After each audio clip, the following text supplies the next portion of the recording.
Sergeant K9 here, reporting for duty, and last we left off, we were pretty close to getting off where the relic keeper is, I'm pretty sure. We were like right outside his place. We just hunted, and now we're going in to go talk to him because, hey, we need to find these super equipped mercenaries and go save our friends, right? Be good Samaritans. Well, obviously we want to save our friends because, you know, they're pretty good people. Some raiders, oh please. Oh, please, get out of here, raiders. What are you, 64 damage? You literally stand like 0 chance. What the hell is this? I don't know what that was. That must have been like Glitcherino or something. I'm gonna go with bows again so we don't have to use bullets, and then I don't know what that is. Bows. Don't know what that is. That's like Glitcherino or something, and then now they're running away. Alright, it's time to get into, I think this place is called like National Bullet or something. Something along those lines. Ammo Nation, there we go. Let's go to the local tavern first. Whoa! Oh! Well, that's unfortunate for this guy over here. He must have done something pretty bad. You walk past the guards and take some stairs that lead into deeper underground. While you're descending, the sound of music becomes louder. You enter the dungeon, a male-dedicated tavern with half-naked women dancing the rhythm of some strange music you've never heard before. Go back to the plaza. Fuck this. I'm not. Oh god, what's going on here? I'm leaving. Approach a dancer. As soon as the dancer sees you walking in her direction, she immediately approaches and greets you. Hi, sweetie. Ask some questions. Only if you're willing to pay a bullet for the answer, sweetie. Ask about Tanya? No, sweetie, I'm sorry. Girls don't usually come here when they blah blah blah. Or they talk to our boss. Ask about the wolf pack. They're famous. People say they're really dangerous, even though there's just 3 of them. I don't think she can really get anything from, like, there's nothing that she can really do for us. The bartender greets you with a nod in the head. Hello, travelers. How can I help you? Ask some questions. Yeah, sure. Would you like to something to drink while we talk? No, thank you. You don't know what you're missing. He pours some liquor in a glass and takes a sip. Ask about the wolf pack. I know a lot about them, but that information has a price tag. You can pay me in bullets, or you can do something for me. But for now, I'll tell you that I can lead you to the man that provides all the fancy high-tech stuff to the... Aha! If you want a small thing from me, it's an easy task, but you have to go to a particular place and search for some people. Fine. Man smiles, takes a sip of liquor. That's what I want to hear. Let me explain the situation to you. I'm Morgan, and I'm the one you should look for if you need a job or some knowledge. A few days ago, this woman showed up here and asked some questions, but to my knowledge, has a price, and she is willing to do me a favor in order to pay that price. I sent her to a place not far from here. Let me show you on our map. I lost contact with some men I had down there, running a scavenge operation. Then I sent Tanya and her family, but they didn't come back, and now I'm starting to get worried. Something strange is happening. And I want you to go there and discover what's going on and then come back here. Alright, I could do that for you, bro. Don't get in the trouble. Yeah, I guess you'll... Yeah. Sure, okay, we'll do that. What did he said he's gonna hand me 50 bullets? No, I think I'm done here. I think I'll go back to the plaza. Let's see if there's anything in here I can do. Go to the booth. You're approached by a man inside the booth. What do you need, travelers? Can I ask some questions? Searching for a job. Let's see, blah blah blah. You telling me your pals are competent people? Of course we're competent people. Good, and you'd like to be compensated for facing such dangers. So let me tell you, no one has ever complained about my rewards. I need some help with a delicate matter, and I'd rather ask outsiders like you. You know, secrecy is something I value in business. I need some competent people able to fight and survive on the White Wasteland. I can tell you more, not right now, but if you accept it, we'll talk later. Just not here. Deal. Goodness, he strokes his beard. Let me show you on your map. We'll meet there. I'll bring a couple men with me for even more firepower. Let's see. Let's see if he has anything I can ask him about that. No, he doesn't. What does he have for sale? Some pretty good stuff. Crossbows and hunting bows. Not anything that I particularly really need, but I have tons of stuff that I could sell. A lot of fur, a lot of books, binoculars, and for you. Wait, what was it? Now has now let's keep those. I think we only have that's our only pair of binoculars, so I'm gonna keep them for now. All right, we got ourselves a little bit more money, right? Did we only have 10, 13 bullets left? Oh man, we were freaking broke as fuck. Oh my god. Well, it's a good thing we're doing these missions then. We were extremely broke. Alright, let us look at our map. Well, both things are kind of close. Let's go here first. Because then we can go down and get some food and start going this. Oh, we should probably search right here too. For 2 hours, shoot it open. What do we got? Lynx, or a wolf, not a lynx. We can take everything and then head on out of here. Yeah, we don't have a lot of bullets. We should probably start using our bows for everything. Yeah, more bandits. We can take them down. Yeah, they're running away. Frickin' wimpy bandits. I have no idea. You reach where Morgan sent you in what seemed to be quite impressive. Strange glass covered buildings stand in the middle of nothing, a massive tree growing inside. The building is heavily damaged and the tree's branches pop out of broken windows. Not too far from one of the building's entrances there are some tents. Maybe that belongs to the first group sent by Morgan. I've never seen anything like that. It's impressive. I doubt a tree can grow that much without something strange happening to it. But I doubt the ancients built this place around a tree. Yeah. Fine, it's big, but it's just a tree. And trees are the only thing that hasn't ever tried to kill me. If it's somewhat mutated, I don't know what we're going to expect. It's better to be careful. 2 groups went missing after they come in here. Let's inspect the camp. The camp is nothing but 3 tents around a campfire. Some equipment scattered around, covered by snow. It looks to be abandoned for at least a week. There are no recent traces of activity. And no one has touched their stuff, so we're not dealing with some raiders that attacked the group to scavenge what they could find. So they just kind of disappeared. Interesting. April looks inside the tents. There's nothing inside the tents aside from a few sleeping bags. Well, let's inspect the building. You don't know how, but a giant tree has grown inside the building, tearing through any part it's got in its way.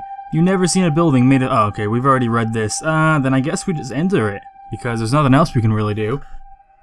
You approach the entrance while carefully looking around. There isn't much of a light on the inside, but it's enough to walk through without any danger. Are we sure we want to do this? Oh, a big scary tree! I bet its bark is worse than its bite. We should all be scared of a place with a giant tree, where people have disappeared leaving no trace behind. We keep walking through the building. It's fairly easy to proceed. Only a few paths are blocked by collapsed rubble or some giant roots. Look, there. They needed to cut up part of the tree to get further inside the building. You proceed to the dark corridor ruined by the roots of all sizes running along the walls, floors, and ceilings. You end up in a large room where you see a tree's main trunk. The tree looks to have grown from deep underground, breaking through one floor after another, leaving gaping holes around its trunk. You try to get a good look down at the underground, but it's too dark and you're unable to see much. All you can gather is that there are many levels to explore below. Well, that's certainly impressive. The tree's so big. Too bad it doesn't grow food. An entire city could survive here. And we're all glad it's a giant tree and not a giant wolf. Otherwise, we'd be in a far greater danger. Suddenly, you hear April screaming. You turn and see a floor beneath her feet collapsing. She tries to cling to the solid floor, but she loses her grip and vanishes. No, April! April! Carlos immediately runs toward the newly opened hole in the floor. A few seconds pass and you hear April's voice coming from below. I'm okay. I think I could walk. We're coming for you. Don't worry, my love. Be careful. Don't move. We'll be there in a minute. We're not supposed to go inside. A lot of people disappeared here. Morgan sent us only to see what happened. We're not leaving her here. Yeah, we're going to save her. 100%. I just don't want people to die covered in dust, bricks, and maybe we can ask Morgan to give us some equipment. I'm not comfortable with the idea of leaving April here for who knows how long. We're not leaving. He turns to the hole in the floor and screams to April, April, we're coming. Just stay safe. I mean, yeah, we're not going to leave her there. People have disappeared. We don't have time for equipment. That will take days. She could die down there from, dehydration or hunger or whatever creature lives here. It's too dark down here. I can't see where I am. All I can tell is there are roots everywhere. You see an area for passage leading below when you find some nearly intact stairs descending into the darkness. You need a proper light source before you proceed. Proceed using a torch. You are able to proceed, but descending isn't easy with all the overgrown roots everywhere. You notice a path of already cut roots and decide to follow it since it's the only passage not completely blocked by vegetation. This is getting worse. These rooms are almost completely overrun by this bloody tree. We still don't know why people have been disappearing around here, so keep your eyes open. The tree may not be the main concern right now. You advance until another room, and finally you find something that may have been related to the missing people. 2 lying bodies on the ground. That's not a good sign. Inspect the bodies. The bodies seem to belong to people that Morgan sent out here, since they don't look like nomads. Someone or something crushed them to death, leaving them massively bruised and broken. Huh. Well, I guess we just continue, because what else would have caused that? We don't really know. You continue following the path that someone previously cut through the roots when you are surrounded. So when your surroundings rapidly change, you enter a room where the roots are different. They are green, fresh, and they seem to converge into a single point. With your light, you trace the roots along the central point where they converge to discover something most horrific. Some poor person has grown into you, becoming one with the tree itself. Well, okay, time to burn it down. It's the shape of a human, but it almost looks like some kind of green hybrid between a plant and a person. The skin is green and hairless. It stands still with its head looking at the floor. Holy shit. For once, I agree with you. What the fuck is that thing? Thing inspects a strange figure. Of all my travels across this cursed wasteland, I've never seen anything like this. I've seen some strange stuff in my strange mutants in my life, but this is the strangest. Inspect the creature. As you get closer, you can see the creature is moving, but it does not seem to notice you. The creature seems to react more when you shine the light at it, but it doesn't seem to do much else. Inspect the room. You take a few steps around the room, eventually discover that there are 3 more bodies, and something strange is happening to them. They're dead like the others, but the roots of the plants are wrapping themselves around the body, merging themselves almost like the tree is absorbing the body into the room itself. Well, guys, we sure want to go deeper? If that thing can move, maybe the whole tree can move. What if it was just the tree that killed people just to feed on them? Well, we need to find April as soon as possible, then get the hell out of here. I 100% agree. Let's go this way. There's an open passage. Eva pauses for a second. Careful. There's blood on the ground. You proceed deeper into the building's underground, eventually finding an area with fewer roots. You suddenly stop when you hear a woman's voice. It doesn't sound like April, and it comes from the path overrun by roots. You'll get closer and light the area and see a woman likely suffering from food and water deprivation. It is hard to get a good look at her through the roots. Hey, can you help us? We're blocked inside of this monstrosity. Morgan sent us here. Really? You need to help us out of here. Morgan's operation is a total failure. We're trapped in here. I don't know if you've noticed, but the tree is alive and it's trapped us here. We've been stuck between its roots and walls for days. Tanya, maybe you should tell them why we're here. Yeah, fine. Morgan sent some of his men here, and then he sent us here to find out why they disappeared. I think that he hired us because they didn't want to share the secrets of this place with the other people of Ammo Nation. At first, we couldn't find anyone. We explored the place a bit, found a path of roots. That's where we discovered the 2 bodies. I sent our group to drag the bodies out. While we keep searching, we eventually found one of Morgan's men still alive, but there were branches and roots all around his body. We tried to free him. That just pissed off the damn tree. Roots and branch came to life. Like some fucking nightmare, it began tearing through the flesh of some and trapping the rest of us here. Well, that is not a very nice tree. It's been days, we're out of supplies, and our family either got killed here or maybe just ran away. Guys, you have no idea how happy I am to see you. One of us fell down here. Yeah. You see, I told you, I heard voices coming from the other side of the tree. Fine, that doesn't change anything. Tanya turns to you again. TJ heard someone, but he must have been on the opposite side of the tree because the sounds were very muffled. We were searching for you. Seriously, we have to have a talk. Oh, blah blah blah. Okay, what do we do? We're trapped in the ruins and the roots. You need to find a way to cut the roots, or perhaps a path that leads to one of the closed doors that we can see from here. The doors are big, red, and metal, but we couldn't find any way to open them. Definitely gonna use the doors, because if we cut the roots, that tree is gonna be really pissed off. You proceed further in the building, coming across an area with less vegetation that is easier to traverse. Carlos is really worried, and it keeps looking around, hoping to find his wife. April, where are you? Can you hear me? You search the room after room until you reach another section completely overrun by roots and branches. Guys, I'm over here! You keep looking up, following the voice until you finally see April. She's in the distance, protruding from the floor above you. Nice, there she is, right there, and I guess this is us? We're coming, my love. Carlos seems quite relieved. Well, of course, it's his wife. His wife, safe. This is not going to be easy. Look at our surroundings. This place is a death trap. The structure is weak, the roots are everywhere, and by the look of these people getting absorbed in the tree, it's pissed. Caution must lead our feet. We do not want to provoke any hostile reaction. Yes, of course. Carefully advance, maybe? You start to work carefully across the vegetation. It's not easy, but you manage to advance without cutting anything. Let's do this quick. Those things, they're moving more than before. I think the tree knows we're here. Yeah. Your efforts pay off and the group finally reaches April. She is beaming with joy and relief. Sweetheart, do you think you can jump down here? I don't know. I'm scared, Carlos. It's so far down. There are some thin roots over there. If you throw me a machete, I can cut them and maybe find an easier way out. It's not that... Yeah, I wouldn't suggest that. The tree is self-aware, dangerous, and provoked can attack us. Almost all the people Morgan sent down here are dead because they tried to cut its path through the roots. Are you serious? Yes, we need to be careful, or maybe its next victims. We have no time to explain. We should try and get out of here as soon as possible. Jump down. If you get hurt, we'll manage. I do not want our lives on my head, and I doubt you do either. It's risky to provoke the tree, and you haven't seen what it can do. Yeah. We don't really have a choice, otherwise the tree's gonna be really pissed off. April takes a deep breath and closes her eyes just for a second. Fine, I'm jumping down. I hope you're right. April jumps down, but the height was too much and she hits the ground with a brutal thud. One of her legs is twisted and bends in an unnatural way. April screams in agony, My leg! I think it's broken! Carlos rushes to April's side and tries to help her and stand up. Come on, my love, let's get out of here. You're safe now. We need to save those other poor souls. I'm not suggesting we get killed for them, but we should at least try. That's a great idea. April can sprint ahead of us and let us get in, let them know we'll be right there, Jerome.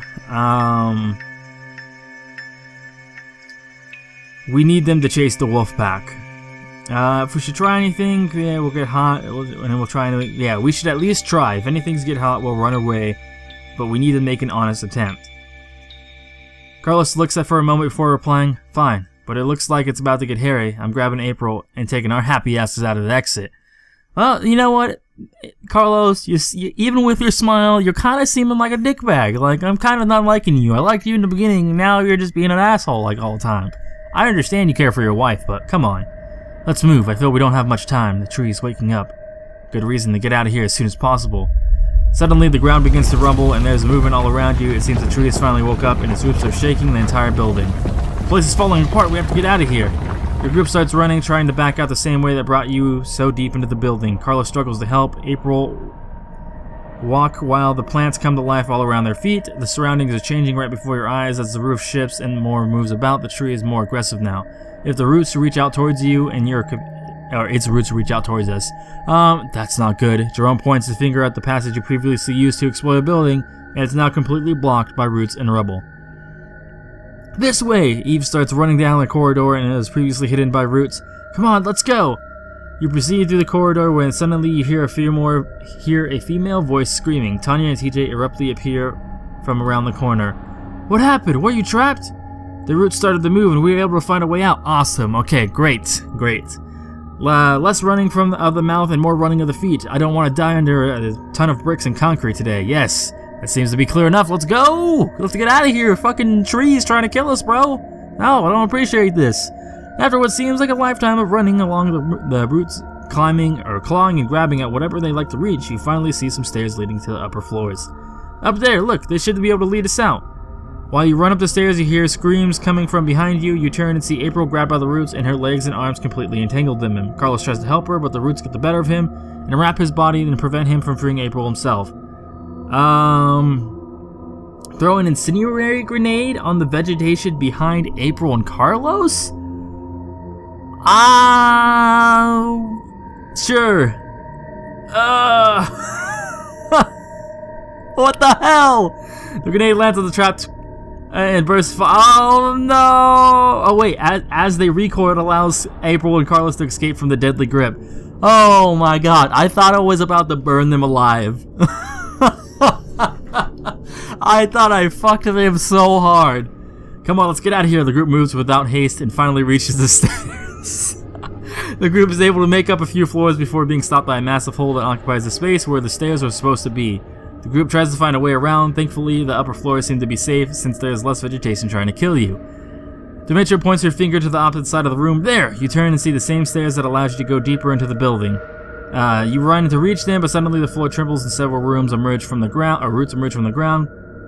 After some struggle, you're able to reach the stairs, but when you look back, you see Carlos getting pulled away from April by the roots around by his foot. He falls to the ground as they pull him in. April falls without Carlos to support his leg and starts screaming, "Help him! Please help him!" But it's too late.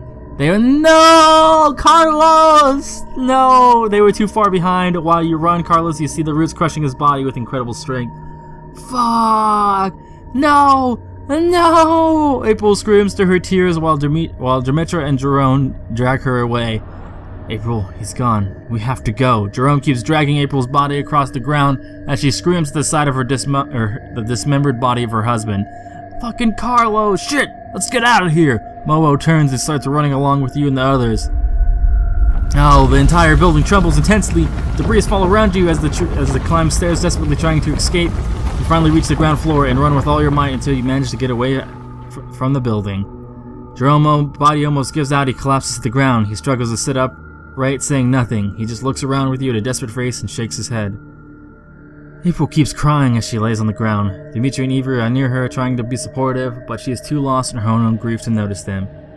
I cannot apologize enough for what happened in there. We lost our companions. It was horrible. TJ looks at Tanya. Now what? I think we should go back to Morgan. Before we do anything else, at least we'll get what we came here for. The dirty pig set us into a deadly trap. Ask about their family.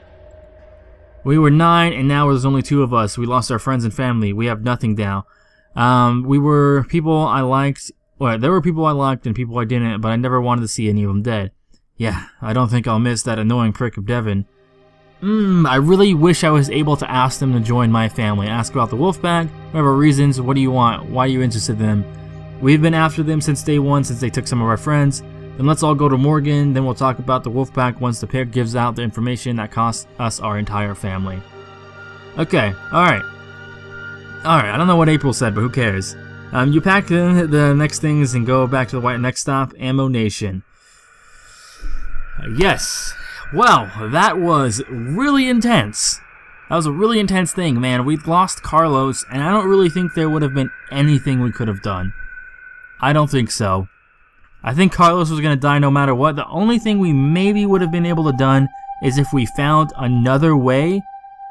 Maybe that would have had them both live. Instead of having her jump down, if we tried to look for another way, probably would have helped. Maybe cutting the vegetation, you know, because the troop is going to get mad anyway, so maybe cutting the vegetation wouldn't have been the worst thing. I don't know, man, but that was definitely rough. That was definitely rough. Oh well, Ripperino Carlos, you started being an asshole anyways. No one likes you anymore. Alright, so that's going to be it for today's episode of ICY, and there'll be many more episodes to come.